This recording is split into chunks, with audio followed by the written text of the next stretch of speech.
Alors, je reviens sur la musique, sur la composition, sur la création musicale. Ça vaut probablement pour d'autres domaines, bien sûr.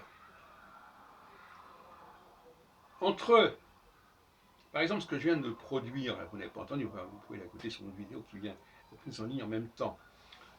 Entre le morceau que je viens d'improviser, de créer, de pondre, si on peut dire, et ce qui pourrait en sortir si on le mettait par écrit, je ne le dis pas moi, parce que moi je ne le mettrais pas par écrit, mais quelqu'un d'autre peut le faire à ma place.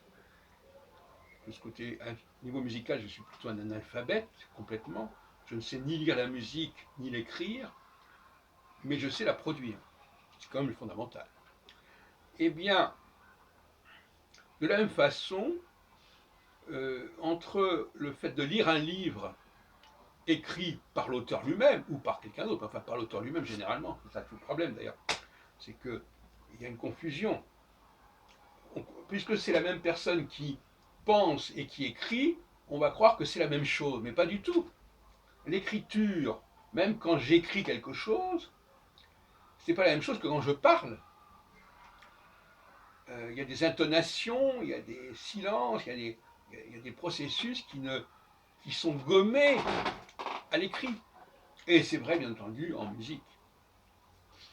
La façon dont on attaque la touche, etc., tout ça n'est pas nécessairement euh, noté, si on peut dire. Le mot noter, ça veut dire déjà qu'on note. Et donc il y a une déperdition. Il y a quelque chose qui est déjà mort, plus ou moins mort. Le texte écrit est déjà mort par rapport au texte vivant, qui est celui de l'oralité, mais pas de l'oralité où on lirait un texte à voix haute, mais de l'oralité qui sort directement de la bouche, je dirais même du cerveau de la personne, ce qui n'est pas du tout la même chose. Si vous n'êtes pas capable de faire la différence entre quelqu'un qui lit un texte ou qui se souvient d'un texte, qui le connaît par cœur, comme un comédien par exemple, et celui qui improvise un texte, eh bien c'est dommage, mais c'est typique quelque part, caractéristique. Donc,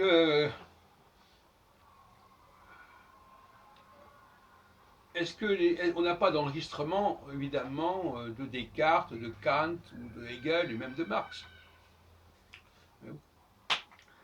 Et donc on ne sait pas comment ils parlaient, quelle était leur pensée quand elle émanait directement d'eux-mêmes, mais au moins, enfin toute proportion gardée, vous avez au moins la possibilité de consulter mes propres enregistrements et de les confronter éventuellement à des textes que j'ai pu écrire ou qui vont paraître prochainement et que j'ai moi-même effectivement aujourd'hui, puisque je n'ai pas de secrétaire qui serait capable de noter mes documents. Ce qui est intéressant aussi, ce sont les cours.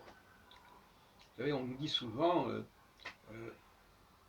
tel ouvrage est fait à partir de notes d'élèves.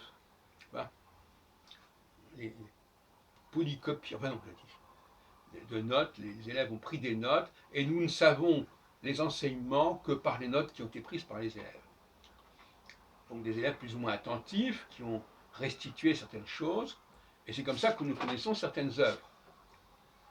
Ce qui est peut-être plus vivant d'ailleurs que le fait de lire des textes qui ont été complètement écrits par l'auteur, qui a parfois censuré son propre discours, qu'il a limé, qu'il a poli. Et ça, le problème, si vous voulez, c'est que pour quelqu'un qui veut écrire, qui envisage d'écrire, il ne perçoit l'écriture que par ce biais, quelque chose qui est déjà mort. S'il écoutait davantage des philosophes parler, spontanément, peut-être que ça l'encouragerait davantage.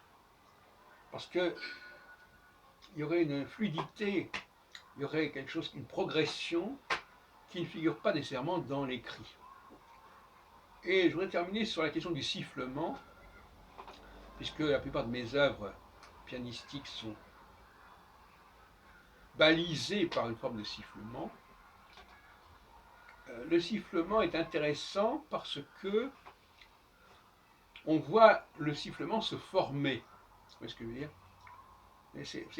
Le sifflement, c'est quelque chose qui est dynamique. Au début, peut-être, par exemple, si je veux siffler, il y a un petit sifflement, il y a quelque chose de fluet qui va sortir. Et ce n'est que petit à petit que les choses vont se faire. Je pense à ce qui se passe pour les siffleurs de verre, je ne sais pas si on dit ça comme ça, Murano, etc. On voit la forme se faire prendre forme progressivement. Et ce n'est pas le cas du piano, bien sûr, parce que le piano, la note est déjà là. Alors que dans le sifflement, le siffleur fabrique sa propre note, d'une certaine manière. Fabrique son propre son, et avec plus ou moins de bonheur, parce qu'il y a des jours où son sifflement est plus puissant qu'à d'autres moments. C'est ça qui fait le vivant des choses. Et c'est pour ça que j'insiste beaucoup sur le pianiste siffleur. Puisque maintenant, depuis quelque temps, j'intitule mes travaux Prélude pour pianiste siffleur.